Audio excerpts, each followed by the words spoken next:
What's up, guys? Welcome back to another review. This time we're going to take a look at Justice League Throne of Atlantis, the direct sequel to Justice League War.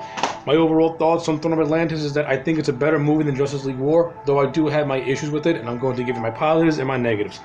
Kicking it off with the positives, the voice cast. I know in my war review there were some voice actors who I didn't particularly care for certain characters. In my opinion, Throne of Atlantis fixes that. Kicking it off first, Rosario Dawson is now the new voice of Wonder Woman, and I think Rosario Dawson is just a much better fit as Wonder Woman. I'm a Rosario Dawson fan to begin with, so having her voice Wonder Woman is a plus for me. I think her line reading to me is much more natural, and I think she gives Wonder Woman a more commanding presence in my view. And so Rosario Dawson is Wonder Woman, great choice. Jerry O'Connell is the new voice of Superman, and though I did like Alan Tudyk as Superman, I think Jerry O'Connell is a much better fit for the character. I think his he has a more Superman-like voice, and that projects onto the character in this movie as well. So the new voice of Jerry O'Connell as Superman, awesome. It's great with me.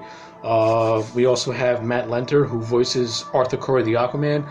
Now, while the vocal performance is fine, the way Aquaman is written is kind of, he's kind of boring, and I would have written Aquaman in a much better way. This movie is an Aquaman origin story, and at the same time, it is a Justice League sequel, and that's the problem, is that it's an Aquaman origin story. I would have preferred if we already got to see Aquaman already established, as opposed to him already being, as opposed to him finding out who he is, because this movie spends a lot of time with him realizing who he is. I think it should already start with him already being Aquaman, and him just struggling with being the king of him being an Atlantean, and him struggling as being a human as well, or at least have him already have a base knowledge that he is half Atlantean and he is half human.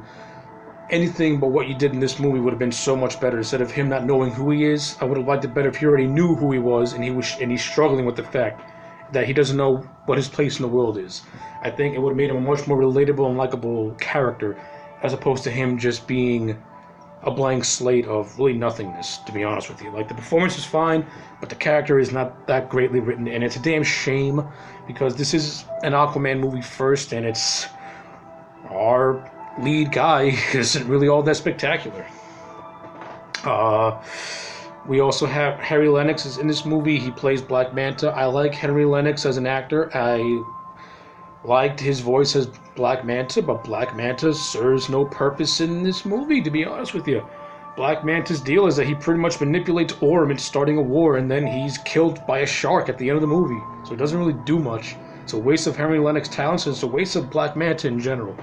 I would have did more with Black Manta. I wouldn't have Black Manta turn coat on Orm. I would have had Orm and Black Manta having a cohesive plan to overthrow, the Queen, or do whatever they can to prevent Aquaman from finding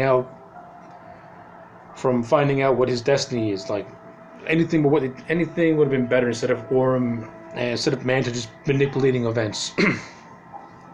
But speaking of Orm, Sam Witwer voices Orm, Prince Orm, the Ocean Master, and Sam Witwer is awesome in this movie. He gives such an over-the-top Shakespearean performance. It's so bombastic. It's so over the top. It's so grandiose, and he's just so entertaining to watch. I just love the dialogue he says. He does it, like I said, in his over-the-top Shakespearean voice, and it's awesome.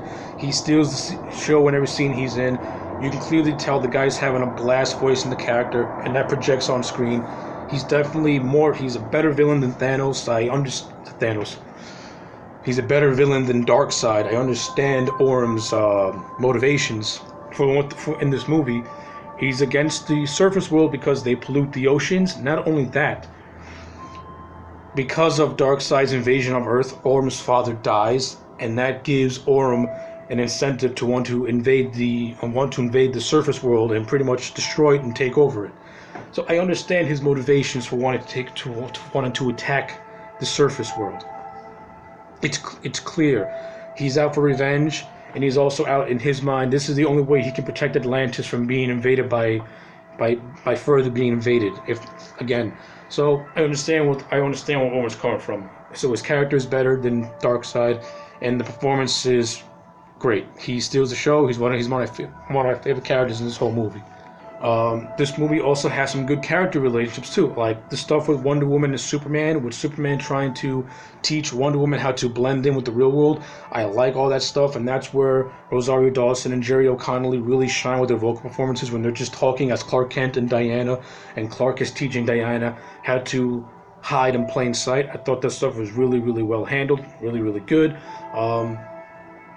I enjoyed Cyborg and Shazam in War, and it's no different here. I think Shazam and Cyborg are hilarious together, and I am open to seeing a Shazam Cyborg team-up movie if it were to ever happen, because I think they're just so good together. They crack me up.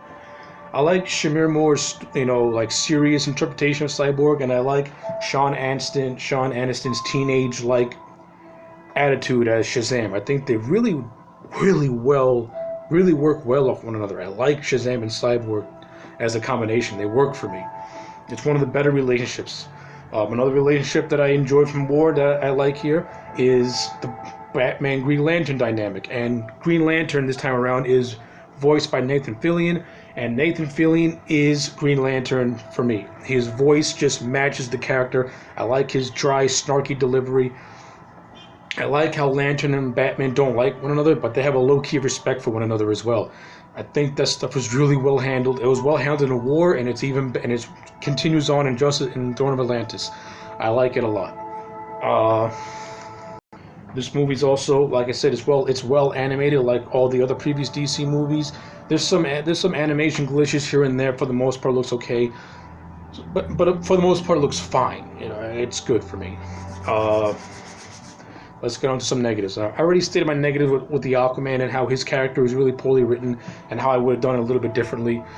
So my negatives is Aquaman's story could have been handled much better. Black Manta could have been a more integral part of the plot instead of just being there to just manipulate Orem.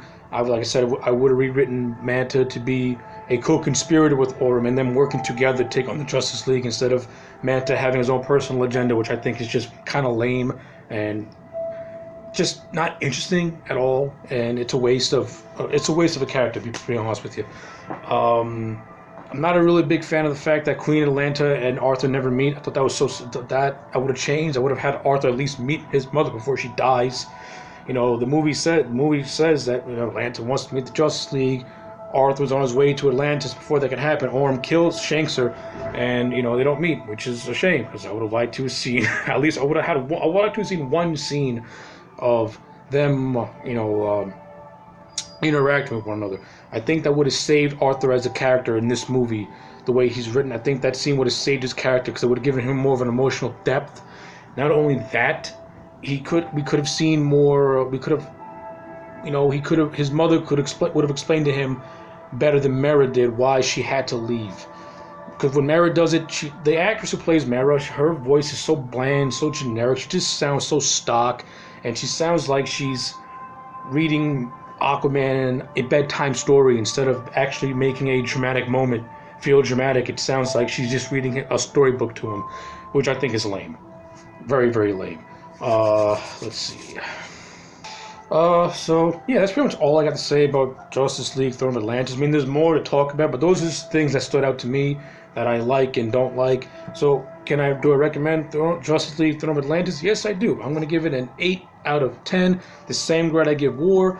While I think it's an improvement of War, it still has its own issues that I don't really care for, but like Justice League War, this is a very fun movie. It's an easy watch. The villain is much better, the team dynamic is handled much better, and the voice acting all around is much better. Jason O'Mara, who I always thought was serviceable as Batman, he grows on me more in this movie. I like him. I like his voice a little bit better in this movie as a whole. So yeah, Justice League Dawn of Atlantis gets an 8 out of 10 for me. Let me know if you like this movie in the comment sections below. Let me know if you hate this movie as well. And let me know what your favorite DC movie is also. Like this video and subscribe, and I'll check you back next time for more.